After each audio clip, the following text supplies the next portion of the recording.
Merci beaucoup pour la parole. Réplique le porte-parole du gouvernement provincial du Maniema au point de presse de M. Kamundala de ce samedi 22 février 2020. Très chers collègues ministres, chers compatriotes, chers amis de la presse, je vous salue au nom de son Excellence Monsieur le gouverneur de la province du Maniema et vous souhaite la bienvenue dans ce beau cadre du gouvernement provincial. Je vous remercie profondément pour avoir répondu si nombreux à notre invitation, malgré les contraintes liées à vos différentes responsabilités. En effet, vous avez suivi comme moi le point de presse tenu par l'essier Kamundala sur l'évaluation des actions de son Excellence Monsieur le gouverneur de province depuis qu'il a été élu à cette haute fonction en avril 2019.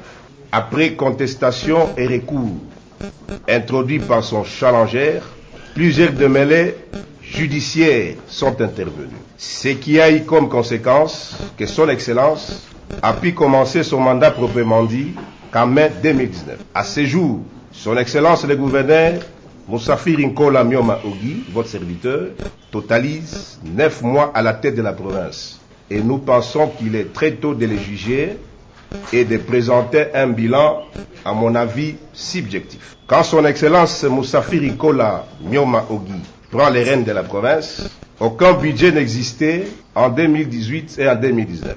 Soit 2 ans que la province était gérée sans budget et ne fonctionnait que sur base de crédits provisoires. L'opinion sait qu'aucun développement n'est possible avec le système de crédit provisoire. Son Excellence M. Moussafiri hérite donc d'une province avec une dette colossale de plus de 5 milliards de francs congolais. Dans cet ordre d'idée, 2 efforts devaient être concentrés à préparer un budget pour que la province soit dotée de moyens pour faire sa politique. Il y a donc 2 mois que le Maniema a eu son budget exercice 2020. Avec ce budget, il fallait que le gouverneur et son gouvernement se mettent au travail pour chercher les ressources lui permettant de réaliser son programme pour les 5 années à venir, pour un chronogramme minutieusement étudié. Et cela sur base des fonds qui sont à chercher avec le concours de tous. Néanmoins, le sieur Kamundala, avant de se lancer dans la diatribe contre son Excellence Monsieur le gouverneur de la province du Maniema et son gouvernement, a reconnu ce que l'autorité provinciale a déjà réalisé comme action en 9 mois, sans que le gouvernement de la République puisse, d'une manière régulière, verser dans les comptes de la province les fonds destinés à la rétrocession et à l'investissement. Il s'agit des actions ci-après.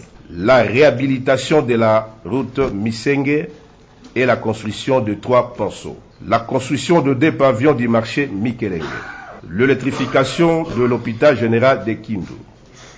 L'achat d'un groupe électrogène de 50 kVA et l'installation d'une mini-centrale photovoltaïque au gouvernorat de la province. L'installation des panneaux solaires à l'Assemblée provinciale. L'achat des kits informatiques aux entités territoriales, pour ne citer que ça.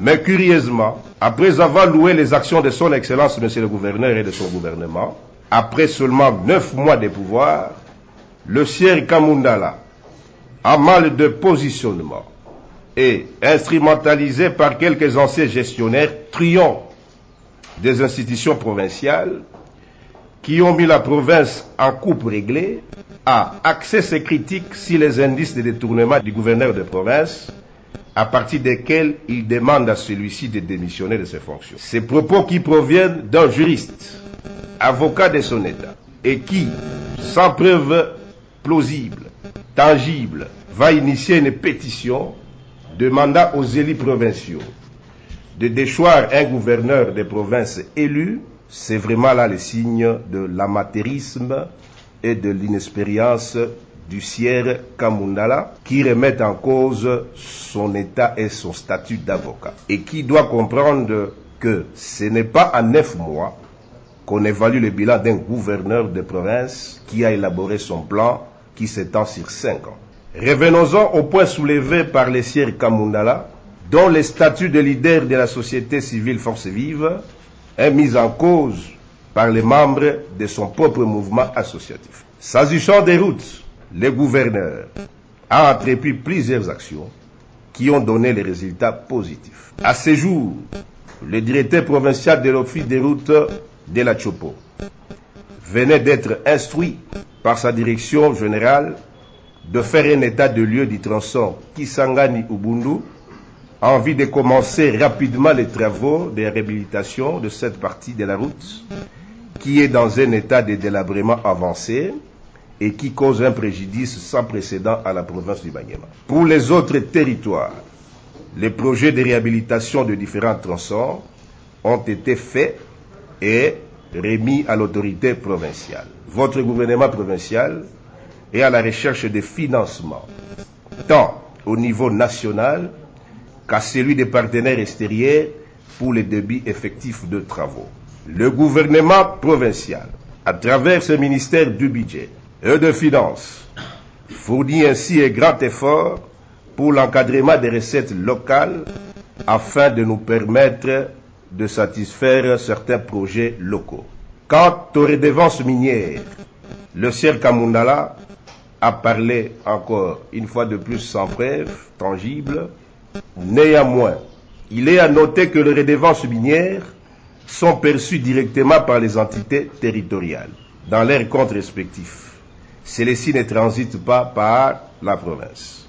À ce qui concerne le frais de solidarité scolaire, il y a tout un programme de construction des écoles dans les différentes communes de la ville de Kindu et les différents territoires qui va être mis en exécution incessamment. Par rapport au nombre de comptes bancaires, le gouverneur des provinces, M. Ogi Moussafiri, a trouvé 8 comptes. À ce jour, le gouvernement provincial compte 3, dont 5 comptes bancaires ont été purement et simplement supprimés. Pour ce qui est de l'insécurité, le gouverneur a effectué plusieurs descentes, notamment à Salamabila, dans le cadre de la lutte pour le maintien de la paix. Au jour d'aujourd'hui, la situation est sous contrôle en dépit de l'existence de quelques poches de résistance. L'ultimatum a été donné par le gouvernement de la République et l'on attend l'ordre de la hiérarchie pour la suite des événements qui pourront se produire. Au regard de la hausse des prix des denrées alimentaires observées dans les marchés, cette situation est tributaire de l'état de nos routes. Le gouvernement provincial se bat pour ouvrir les routes. Une fois les routes ouvertes, les prix vont baisser sans autre forme de procès. La situation de déplacés présents à Kindu et dans d'autres villages, sous la coordination du gouvernement provincial, les plaidoyers sont en train d'être menés. Caritas ou Aki apporte leur assistance. L'évacuation de nos minéraux a fait couler beaucoup d'encre. Pour le gouvernement provincial, c'est l'étiquetage de nos minéraux qui compte et non la voie d'évacuation, et cela dans le seul souci de réduire la fraude. S'agissant de l'hydrocarbure, le gouvernement provincial, à travers le ministère de l'Énergie et Hydrocarbures, a créé cette taxe conventionnelle avec l'accord des pétroliers qui ont accepté de contribuer au développement de la province, quand bien même cette taxe n'est pas reprise dans la nomenclature. L'autorité budgétaire, qui est ici l'Assemblée provinciale, a autorisé sa perception. L'état dans lequel se trouve la résidence officielle du gouverneur des provinces est puté et ne permet pas à l'autorité provinciale de l'occuper avant sa réhabilitation. Les $3,000 que soi-disant la caisse paye comme frais de loyer ne le rêvent que de l'imaginaire et de l'utopie. Il en est de même de $200 américains payés journalièrement à l'autorité provinciale qui utilise son véhicule pendant que la province dispose d'une équipe officielle. Là encore, c'est faux et archi-faux, car aucune taxe n'existe quant à ceux. Ici, il est aussi à rappeler que la loi n'interdit pas à son Excellence, Monsieur le Gouverneur, d'utiliser son véhicule privé. Et à notre avis, en utilisant le véhicule privé, c'est qu'il est animé d'une bonne foi, c'est-à-dire qu'il garde un bon père de la famille, les véhicules qu'il va laisser à son successeur. À ce qui concerne les différentes mises en place qui ont été signées par les gouverneurs de province, dans certains secteurs, celles-ci ont été bien motivées. 1. Dans le secteur de la santé, plusieurs rapports émanant de l'inspection de la santé et des sociétés civiles qui ont été adressés à l'autorité provinciale ont démontré des contre-performances de beaucoup de responsables sanitaires. La province du Maniema a le taux le plus bas de la vaccination des enfants, en dépit des fonds alloués à cette opération par le Bayer. La province du Maniema, si vous ne le savez pas, a le taux de prévalence du sida le plus élevé de la République démocratique du Congo. Et à ce jour, nous occupons la 2e position dans les pays, alors que l'année passée, on avait la couronne, on était le premier. 10 médecins chefs des zones de santé étaient en état de suspension pour mes gestions avant la mise en place. 2. Dans le secteur des mines, beaucoup de cas de détournement ont été signalés. Et c'est avec les concours de la DGRMA. Beaucoup d'imprimés de valeurs parallèles avaient été saisis, portant un préjudice sérieux dans la maximisation des recettes. Le gouverneur des provinces, au regard des contre-performances des agents d'une part et de son pouvoir discrétionnaire, d'autre part, ne pouvait tolérer ce pourrissement de la situation sans toutefois prendre des mesures impopulaires soient-elles pour remédier à cet état de choses. Le Maniema s'est ainsi engagé dans la lutte contre les antivaleurs. Tous ceux qui vont à contre-courant de cette politique seront mis hors état de nuire. Chers collègues ministres, chers compatriotes, très chers amis de la presse, me voici arrivé à la fin de mon exposé, en réaction au point de presse de Sier Kamundala. Je crois avoir ramassé les points importants qu'il a évoqués dans sa conférence de presse. Toutefois, je vous dis que Son Excellence, Monsieur le Gouverneur, a la volonté de gouverner autrement le Maniema. Cette volonté ne peut pas être réalisée sans les concours de nous tous. Il est vrai que la perfection n'est pas de ce monde, et ce n'est pas le gouverneur Moussafiri qui peut déroger à cette règle. C'est ainsi qu'il a besoin de nos critiques pour améliorer sa manière de travailler, pour gérer autrement le Maniema.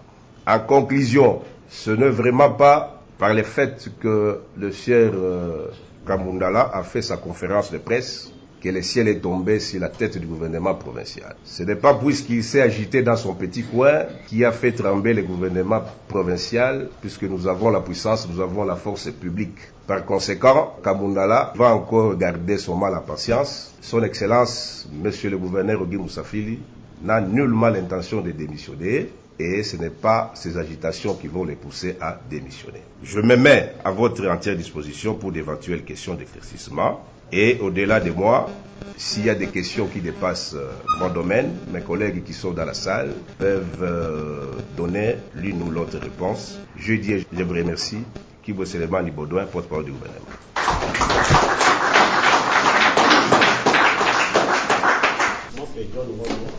Pour le compte de la radio RTP. Ma question est celle-ci, Excellence. Dans votre exposé, vous aviez plusieurs fois répété toutes les allégations fournies par l'association à travers son président n'ont aucune preuve. Alors, si c'est comme ça, Excellence, juridiquement, quelle serait la position du gouverneur face à M. Kamundala? J'ai dit. Je suis Sefou Kabemba Perelungu Scap de la radio RTV. Excellence, par rapport aux allégations faites par M. Kamundala, président de la société civile, il avait parlé du véhicule que le gouverneur utilise, qui est son véhicule propre, et il avait parlé de la résidence. Pour la résidence, vous dites que l'État ne permet pas au gouverneur d'y entrer, il faut la réhabilitation. On peut comprendre. Alors pour le véhicule, qu'est-ce qu'il faut pour que le gouverneur utilise ces véhicules afin de montrer que tout ce que le président a dit n'est pas vrai? Merci beaucoup pour la parole. Je suis Dexon Hassani Kamango pour le compte du média en ligne Actualité Maniema. J'ai deux petites questions, Excellence. La première, nous savons tous que la société civile dans son ensemble est un groupe de pression pour pousser les responsables politiques à faire mieux. Aujourd'hui, elle a haussé les tons, demandant la démission du gouverneur de province. Et si je fais une analyse bonne, si le gouvernement provincial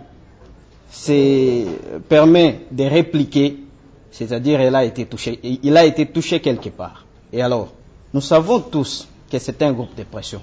Pourquoi vous répliquez à ces allégations? Ça, c'est ma première question. La deuxième, Je pars du côté des mines. Nous savons tous que l'interdiction ou la décision d'interdiction a été prise juste pour éviter que nos minerais alimentent les mouvements et les groupes rebelles dans le nord et sud Kivu.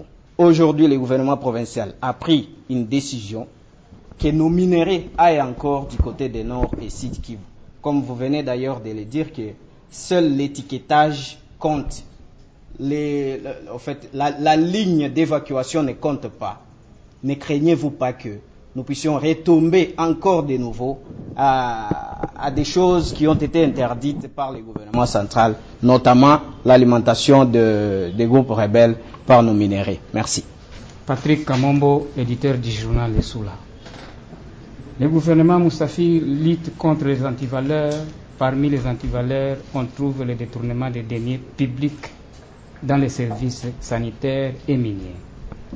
À ce qui concerne et ceux qui sont à la base de ces détournements ont leur place à la prison, Excellence, Monsieur le Gouverneur. Voudrions-nous avoir un cas exemplatif à ce sujet? Quelqu'un qui a déjà arrêté pour avoir commis un détournement. Je dis et je vous remercie.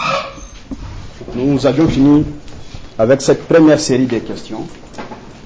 Nous accordons la parole à son Excellence, Monsieur le Ministre. Et vous qui avez encore vos questions ou préoccupations, nous revenons pour la deuxième série. Excellence, vous avez la parole.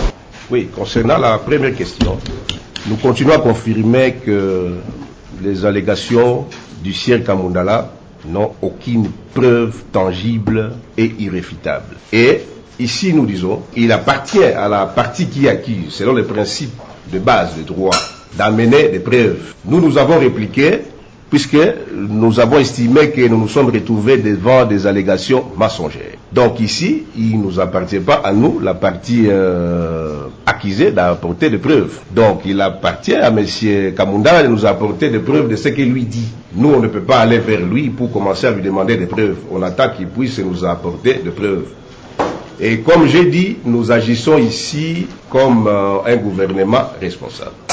Il n'est pas exclu demain que, faute de preuves, que nous puissions prendre aussi des dispositions comme gouvernement responsable en se disant qu'on a été victime des imputations dommageables. C'est-à-dire que c'est la personne qui nous a accusés, il appartient à cette personne-là de nous amener des preuves. Ça, c'est ce qui concerne la première question. Pour ce qui est de la deuxième question, pour le véhicule du gouverneur, je ne sais vraiment pas pourquoi ça doit faire couler beaucoup d'encre et beaucoup de salive. C'est un choix propre à son Excellence, Monsieur le Gouverneur. À sa place, peut-être que je pourrais faire aussi la même chose. Je pourrais utiliser mon véhicule privé pour essayer de sauvegarder le véhicule officiel, mais afin que mon successeur puisse trouver un véhicule en bon état. Mais même s'il utilisait son véhicule, je ne pense pas que dans ce véhicule-là, il met de l'eau, il met le carburant. C'est-à-dire qu'il veut sauvegarder ce véhicule-là, il le laisse à la maison, il utilise son véhicule, mais il arrive des fois qu'il utilise ce véhicule-là, puisque moi, je me rappelle l'avoir déjà vu à des reprises dans ce véhicule-là. Donc là, c'est son choix personnel. Moi, je crois aucun problème par rapport à ça. Quand il veut, il utilise son véhicule personnel.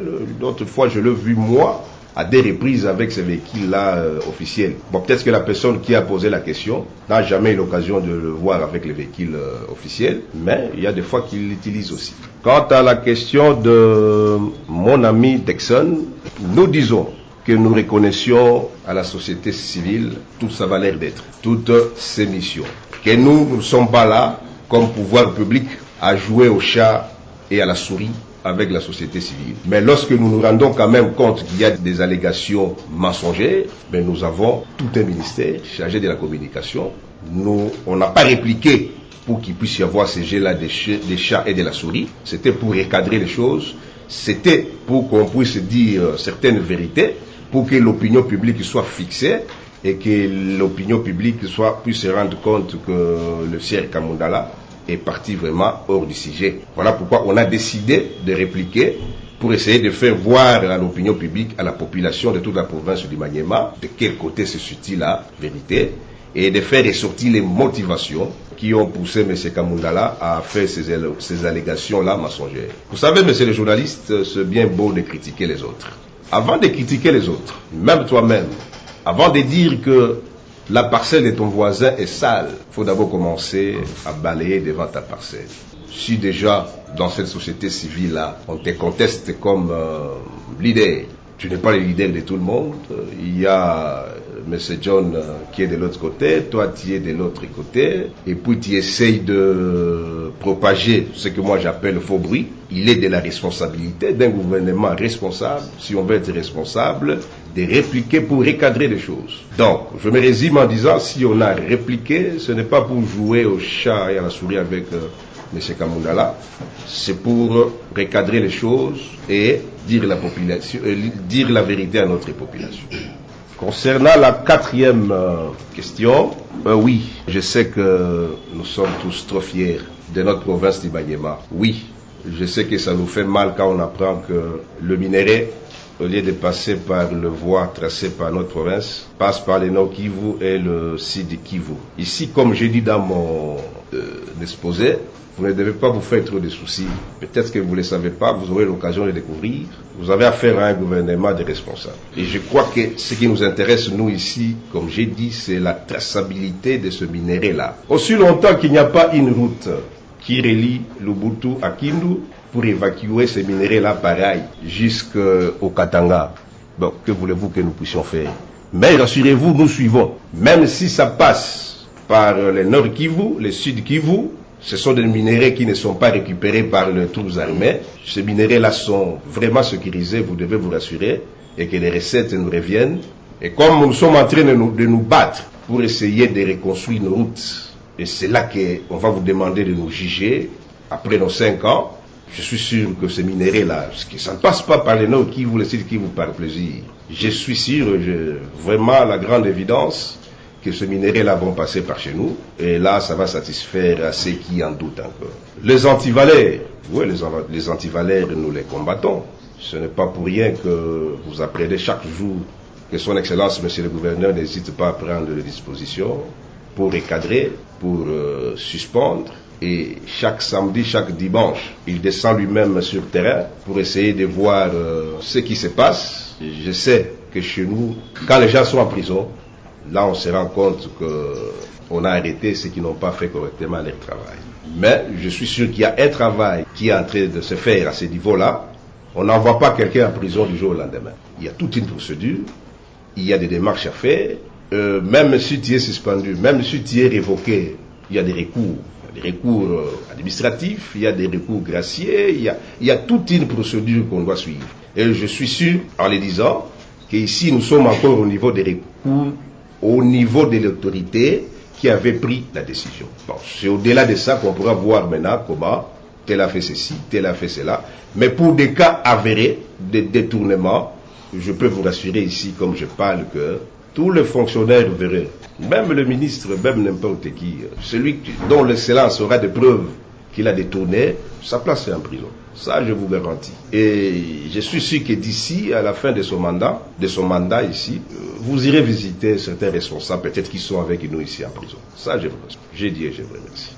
Tout ce que mon collègue venait de dire, il y a aussi à la Dégerma un cas que nous avons connu du directeur des ressources humaines qui a détourné.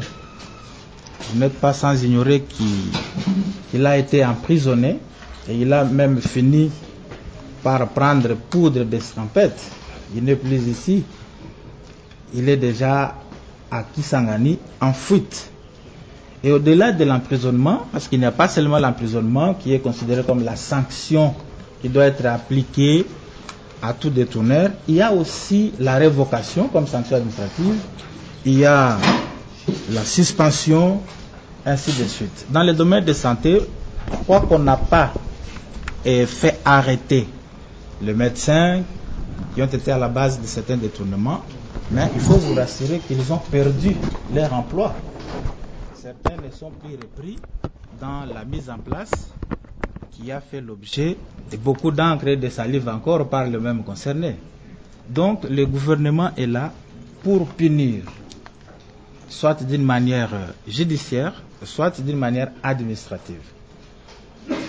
Et aussi, nous avons voulu donner une addition d'informations par rapport à notre réplique, qu'en province, il y a un organe délibérant qui est chargé de contrôler les actions du gouvernement provincial.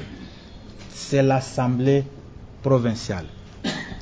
Et si Maître Kamundala, juriste de son État, doit vouloir être parmi les contrôleurs des actions du gouvernement provincial, eh bien, il doit d'abord chercher à avoir la qualité d'un député. C'est-à-dire, il doit se faire élire pour devenir ainsi membre de l'Assemblée provinciale, qui est l'organe délibérant chargé du contrôle des activités du gouvernement provincial.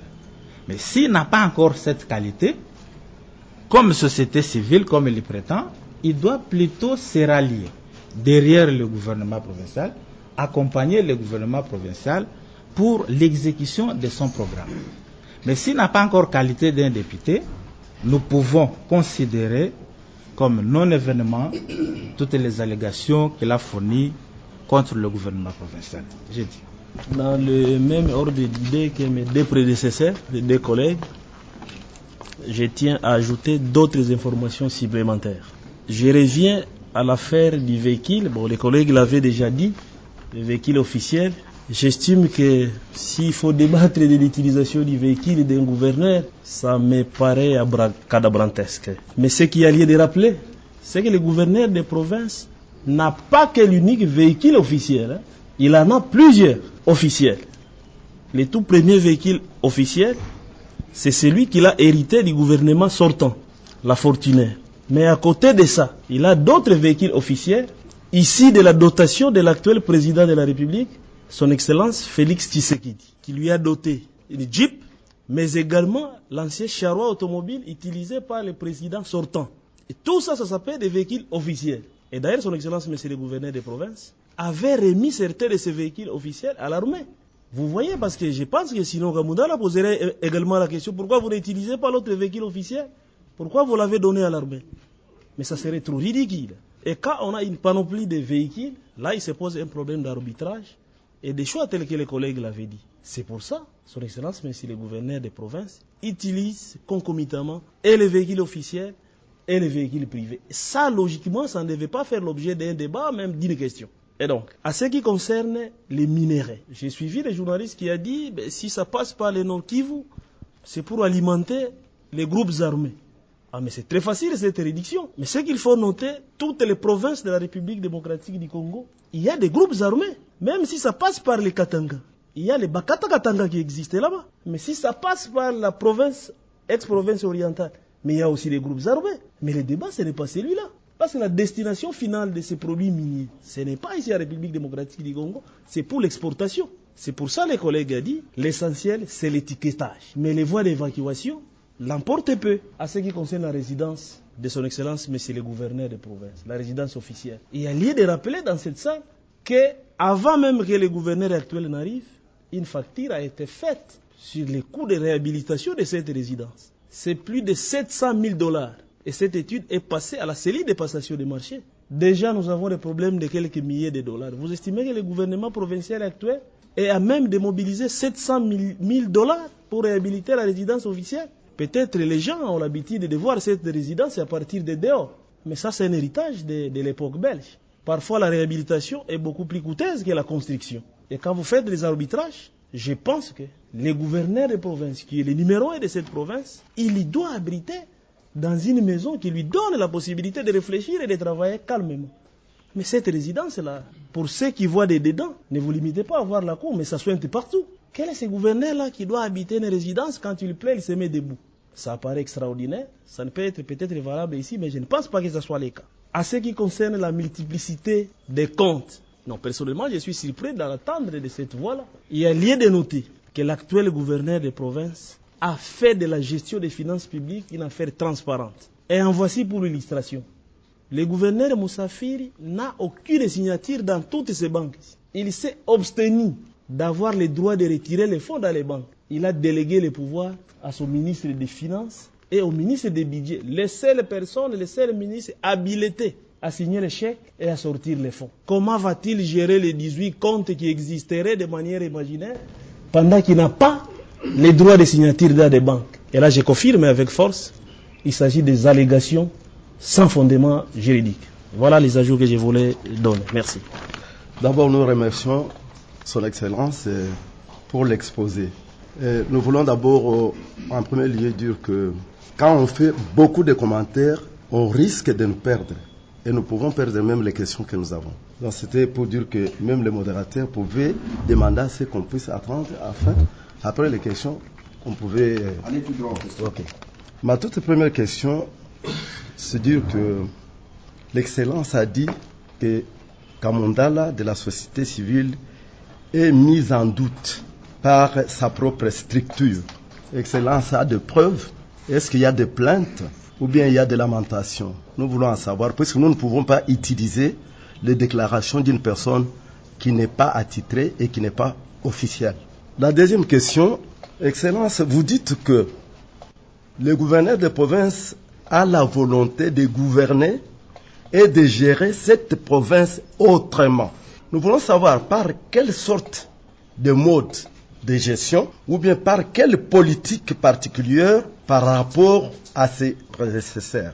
Puisqu'il y avait des gens qui ont gouverné cette province que nous connaissons, plusieurs, dont les figures nous entourent. Et c'est que tout cela était des défaillants. Le gouverneur aujourd'hui va redresser les choses, que vous puissiez nous éclairer.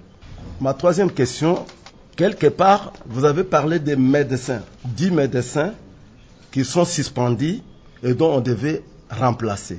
Donc ils ont été suspendus à cause de la mégestion. Cela signifie que c'est une raison d'écarter tous les experts que nous connaissons qui ont été invités par le gouvernement pour venir s'investir au Maniema avec leur spécialité.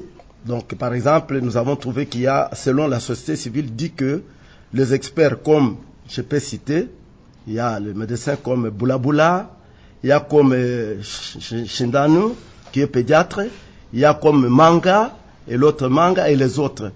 Ils ne se retrouvent nulle part dans les commissions qui ont été signées par le gouverneur. Et donc, on doit écarter les médecins, chefs des zones, qui ont connu des mégestions, et écarter aussi les experts pour clore. Je dirais que le point de presse de la société civile, c'est dans le cadre de secouer le gouvernement, puisque ni était cela, on ne saura pas, on ne tiendrait pas ces points de presse pour nous dire la réalité de ce qui existe. Et aussi, on peut évaluer 100 jours, 2 mois, même 9 mois, on peut toujours évaluer. Voilà, j'ai dit. Merci beaucoup, chers confrères. Nous vous rappelons d'éviter les verbiages. Les verbiages, ce sont les tralala, après des questions et consorts. Soyez tout droit au but. Nous voulons le professionnalisme, surtout que nous sommes assistés par ceux qui ne sont pas de notre corps des médias. Merci, je suis Daouda Selemani, journaliste de la radio Omega et attaché de presse. J'ai deux petites questions. Ma première question, je vais commencer à dire qu'une dénonciation sans aucune preuve, ça s'appelle une dénonciation calomnieuse ou une imputation dommageable. Il n'y a pas une semaine, un confrère journaliste a été arrêté pour les mêmes faits. Et maintenant, M. Kamundala vient de tomber dans les mêmes faits. Et ce qui est grave pour un avocat. Quelle est la position du gouvernement provincial? Deuxième question, Excellence, Monsieur le ministre, avez-vous un message d'espoir à lancer à la population du Maniema qui se voit chaque fois trompée par les détracteurs de la province avec des informations mensongères telles que celles qui font objet du point de presse de ce jour? J'ai dit. Nous répétons ici ce que nous avons dit quand on était en train de se poser. Nous sommes un gouvernement responsable et nous acceptons les critiques qui viennent de n'importe quel partenaire. Mais quand on est gouvernement responsable, lorsqu'il y a des critiques qui dépassent certaines limites, c'est de notre droit de réagir comme gouvernement. Ne vous en faites pas, quand nous sommes gouvernement, c'est-à-dire que nous recevons plusieurs personnes se réclamant de la société civile. Moi-même, comme ministre de l'Information, je n'ai jamais reçu M. Kamundala. Je pense l'avoir vu une fois de loin ici. Je ne l'ai jamais vu de près. Mais peut-être que j'ai eu une fois à m'entretenir avec M. John Massimango, M. Kimbili. Je ne peux pas dire qu'il s'autoproclame président, mais qui se veut aussi président de la même société civile Force Vive, qui ont le même logo, ils ont le même cachet, qui parle au nom de qui. Il ne nous appartient pas à nos gouvernements de savoir qui est le vrai comme on dit ici et qui est le faux. Mais on se rend compte qu'on a affaire à plusieurs interlocuteurs et faudra-t-il, lorsqu'une partie de cette société civile-là hausse la voix, comme mon collègue a dit, qu'on puisse considérer que c'est un député national qui a donné une recommandation. Il pouvait se limiter à nous donner des remarques, c'est tout à fait son droit, jusqu'à exiger la démission du gouverneur. Je ne sais pas, peut-être qu'il s'est comporté en Félix Tshisekedi, peut-être qu'il s'est comporté à un député. Et à côté de ça, comme vous le savez, il y a aussi une nouvelle société civile congolaise, avec une coordination provinciale. Et selon les enquêtes, puisqu'il ne faut pas vous leurrer, lorsqu'un ministre parle, c'est-à-dire qu'il a fait les enquêtes, un ministre ne parle pas n'importe comment. Et à mon entendement, selon les enquêtes, je ne suis pas jugé parti, mais selon l'équité, moi je me suis rendu compte que cette nouvelle société civile ici congolaise, que je connais depuis Kinshasa, ici dirigée par les pasteurs Kouboua, est mieux structurée. Voilà pourquoi cette société civile-là ne fait pas de déclaration tapageuse. Je crois qu'il y a aussi une autre société civile ici qu'on appelle société civile environnementale. Il y en a beaucoup. Il y a une société civile santé. Donc quand un ministre passe, c'est-à-dire qu'il a fait des enquêtes, il sait de quoi il parle. Et je vais vous dire tout de suite ici que notre objectif, je l'ai dit, ce n'est pas d'aller en guerre contre le sieur Kamundala, puisqu'un seul individu ne peut pas aller en guerre contre une institution. Puisqu'ici, il n'a pas touché la personne de son Excellence, monsieur le gouverneur de la province, il a touché toute une institution qui s'appelle le gouvernement provincial. Et nous avons le droit, nous avons l'obligation de recadrer cela, et c'est ce que nous sommes en train de faire. C'est-à-dire, si je mets des doutes par rapport à l'existence de cette société civile-là, c'est puisque je me rends compte que c'est juste une petite partie, une petite portion de la société civile, peut-être qui ne représente pas grand-chose. Gouverner autrement, mais je ne sais pas, peut-être que vous posez des questions et vous voyez qu'on gouverne autrement ici. Quand un gouverneur délègue ce pouvoir à des ministres, comme les collègues l'ont dit ici, ce n'est pas gouverner autrement. Quand le gouverneur des provinces fait de la rigueur, de la transparence, du sérieux dans le travail, vous le voyez ici, parfois il vient, un jour il est venu dans nos bureaux là-bas, tout ministre que nous sommes, il est arrivé à 8 heures, je crois qu'on était à 3 avec mon collègue de l'intérieur, je crois de l'agriculture aussi. Mais un gouverneur qui quitte déjà son cabinet pour voir si ses collaborateurs sont là, parce qu'il prévenait ces jours-là, c'est dirigé autrement. C'est-à-dire que c'est un homme de terrain, c'est un homme de terrain. Tout le temps qu'il prend son avion ici pour partir, vous pensez qu'il va voir sa famille? Puisqu'il en a ici, il va pour chercher des partenaires, il va pour chercher des fonds pour la province. C'est dirigé autrement. À mon avis, je me rends compte qu'il a les soucis de cette province, ça s'appelle diriger autrement. La question sur le médecin, apparemment vous avez un faible par rapport aux médecins que vous avez cités, puisque vous les avez cités nommément. Je ne sais pas s'ils sont vos cousins, vos frères, je ne sais pas. Mais je crois que les médecins qui ont eu des problèmes avec notre gouvernement, ce sont des médecins qui se sont livrés dans la malgestion la plus totale. Vous savez, quand vous aurez l'occasion de gérer comme nous, vous allez vous rendre compte que lorsque vous gérez sans état d'âme, même si c'est votre grand frère, même si c'est votre petit frère, il ne faut pas voir les noms, il faut voir la province. Je crois qu'ici, il n'y avait pas une subjectivité, on a tenu compte de la gestion, on a tenu compte d'une certaine compétence, on a tenu compte d'un certain renouvellement. C'est ce qui a motivé à ce qu'on puisse changer le médecin chef des zones. Deuxième série de questions, c'était concernant l'attitude à prendre par rapport au sieur Kamundala. Jusque-là, on estime qu'il était mal informé. Avec la réplique faite aujourd'hui, lorsqu'il va prendre connaissance de cette réplique-là et qu'il sera informé, il va rester tranquille dans son coin. Et moi, je crois que c'est juste un enfant un peu égaré, qui, lorsqu'il va se rendre compte qu'il a ramassé des choses de gauche à droite, avec ses propres motivations, il va revenir à la raison et il va se rendre compte qu'il a très mal agi Même quand vous avez parlé du journaliste qui a été arrêté, le journaliste qui a été arrêté, il est dans la salle, il n'a pas été arrêté sur une plainte du gouvernement provincial. Le procureur général, près la cour d'appel du Maniema, s'est saisi d'office. Et nous sommes intervenus, même s'il ne nous a pas cité quand on l'a libéré, pour qu'on puisse le libérer, puisqu'ici on a prôné la liberté de la presse, mais dans le respect de la déontologie. On estime à ce stade qu'on ne va pas aller avec M. Kamundala en justice, on ne va pas déposer de plainte, mais sûrement que lorsqu'il va lire notre réplique, il va s'amender, et puis c'est un enfant égaré qui va revenir à la maison. Je dis et je vous remercie. Merci beaucoup. La dernière question était le message d'espoir, Excellence. Le lancé à la population qui est souvent trompée par les détracteurs, selon le thème de la question. Non, le message d'espoir est là. Le message d'espoir est là. Lorsque cette population se rend compte qu'il a affaire à un gouvernement responsable, ça c'est un grand espoir. Lorsqu'il se rend compte que le gouvernement provincial se bat pour lui, vous ne pouvez pas vous imaginer comment on ne dort pas la nuit pour chercher des solutions par rapport à cette population. On n'a fait que 9 mois. Attendez même, il y a quelqu'un qui a parlé de 100 jours ici. Donc vous n'attendez même pas 100 jours pour nous juger. Vous commencez à nous juger même 90 jours avant.